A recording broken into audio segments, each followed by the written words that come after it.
Hello viewers, welcome to my channel. আজকে আমি আপনাদের করে দেখাবো টমেটো অ্যান্ড এগ স্যুপ। উপকরণগুলি হলো টমেটো, কাঁচামরিচ, লবণ, testing salt, chilli sauce, tomato sauce, ময়দা, ডিম। অতিরিক্ত উপকরণ হলো ব্ল্যাক বাটার, সয়া সস। প্রথমে একটি পাত্রে 1.5 লিটার পানি নিয়ে তা গরমে বসাবেন। তারপর বলকানো পর্যন্ত অপেক্ষা করবেন। পানি ভালো করে বলকে উঠলে তার মধ্যে কুচি করে টমেটো ঢেলে দেবেন। টমেটোর কুচি যত মিহি হবে স্বাদ তত ভালো হবে। তারপরে ঢাকনা দিয়ে আবার পাত্রটি ঢেকে দিবেন। কিছু সময় যাওয়ার পর মিনিমাম 10 মিনিট যাওয়ার পর তার মধ্যে একটুখানি পেঁয়াজ বাটা ঢেলে দিবেন।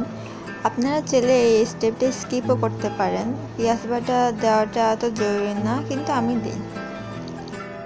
পরে ঢাকনা দিয়ে পাত্রটি ঢেকে দিবেন আর এইভাবে কতক্ষণ রেখে দিবেন। যখন পানির রং চেঞ্জ হয়ে যাবে, অর্থাৎ হালকা হালকা হলুদ হয়ে যাবে, তখন একটি পাত্রে ময়দা নিয়ে ওটার মধ্যে পানি মিশিয়ে ভালো করে ময়দাটা গলে নেবেন। তারপরে সেই ময়দার মিশ্রণটি স্যুপের পানির মধ্যে ঢেলে দিবেন। না থেমে 2 থেকে 3 মিনিট ভালোভাবে মিশ্রণটি নাড়াবেন, না হলে ময়দা পাত্রটির নিচে জমে যাবে।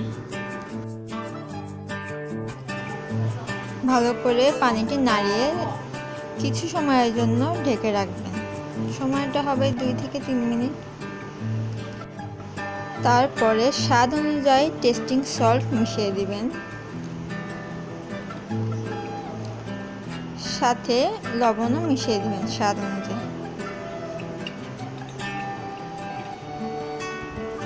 তারপর স্যুপের মিশ্রণের মধ্যে ডিম ঢেলে দিবেন এবং ভালোভাবে নাড়াবেন, যাতে করে ডিমটি ভালোভাবে স্যুপের মিশ্রণের সাথে মিশে যায়।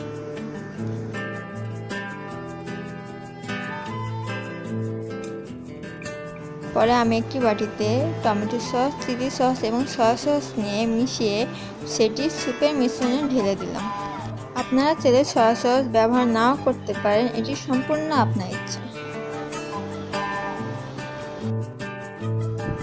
তারপরে ভালো করে 2 থেকে 3 মিনিট স্যুপের মিশ্রণটি নাড়ালাম।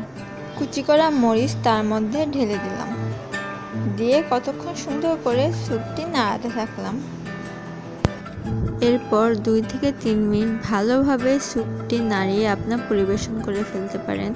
দেখতেই পাচ্ছেন কি সুন্দর কালার হয়েছে, এবং এটি খেতেও অনেক টেস্টি হবে এবং হেলদিও হবে।